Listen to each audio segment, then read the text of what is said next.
Hey everyone, this is Laura here to do yet another book review I've actually made. This is my third video in a row because I've got to cram it all in. This is the only time that I have a chance.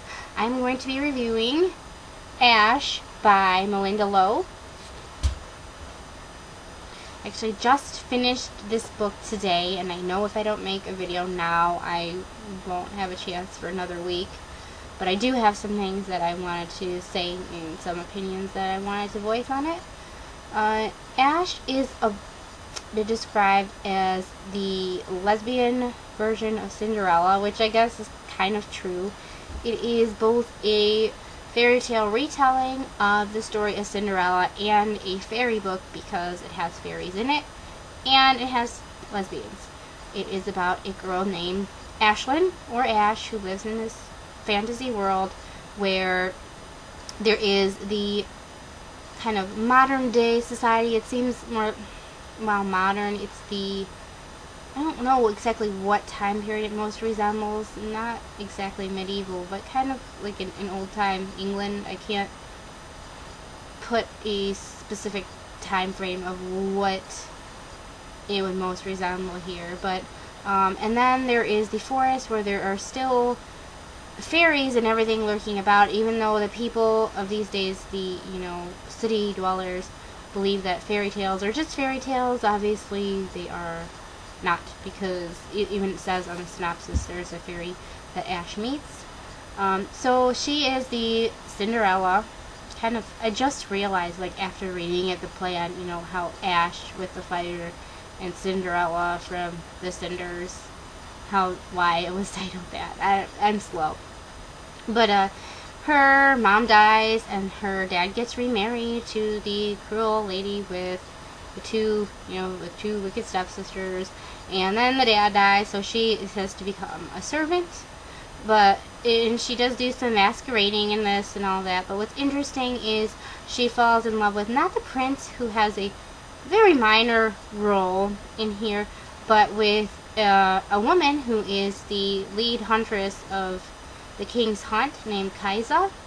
And there is kind of a love triangle between Ash, Kaisa, and then there is a fairy named Sheen, which I had to look on Malinda Lo's website to figure out how to pronounce his name, because it looks like it's like Sidheen, but it's not. Anywho, Ash, just being unhappy earlier on in the book, she wants to escape to be with the fairies because her mother had always believed in fairies and told her the tales as if they were true, and she wants to get away, and she kind of befriends Sheen and stuff, and I guess Sheen falls in love with her and wants to take her with him. But then Ash meets Kaisa, and then she develops like a reason that she wants to stay in the real mortal world to be with her. So, and then there's the stepmother and all that crap going on.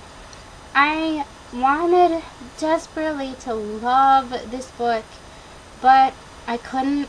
I ended up giving it a 3 out of 5, which was slightly rounding up. It has all the elements in it to make it really brilliant. Like a real, just blow me out of the water winner with the original. It's got the fairy tale retelling aspect of it. It has fairies. It has lesbianism, which is, you don't really read very much, especially in YA, and especially in this kind of genre, not like in some sort of contemporary book about dealing with tough issues about coming out to your parents or anything like that. In this world here, it's really not an issue. People can love whoever they want, and it's not a big deal. No one ever says, like, to Ash or to Kaisa or whatever, that they're wrong for loving another woman. No one really cares about that specific aspect of it, which I thought was really refreshing. But I wanted more out of this book, I guess, that I didn't get. It was the writing, the prose itself was decent enough, but it never really drew me in and like sucked me into the world and made me not want to put it down, because I kind of had to force myself to finish, because I thought that if I put it down I would never go back to it, and I wanted to see how it would end. So it just, maybe for other people it did work, but for me, the writing, it just, I wasn't sucked in, I wasn't immersed, and I wasn't drawn into it. So that was really disappointing. I feel like a lot of it, with a few exceptions, a lot of it was just kind of like telling, maybe because it was told like a fairy tale, just saying what was going on instead of really delving in deep into these scenes. And it is a very slim book, so maybe that's part of it. Like, I wanted a little bit more meat. And this is kind of weird after I just did my Beautiful Creatures review, and I was saying how that had a little bit too much. Kind of. This had a little bit too little, so kind of maybe looking for a happy medium there. I don't know, don't call me a hypocrite or anything. I wanted some more, like, not action specifically, but I really wanted to feel like I was in part of the action, like I was really witnessing it. Instead, I felt like I was, being told it like a fairy tale after the fact, and just kind of barely describing what was going on. So that really bugged me. To tie into that was the character development. I feel like I never really, Ash as a character, I really don't know anything about her personality or, who she was besides, wanting to run away and then falling in love. What did she really like and dislike, or what were her deep, true thoughts and opinions? I have no idea if I had to describe Ash as a person. I'd be like,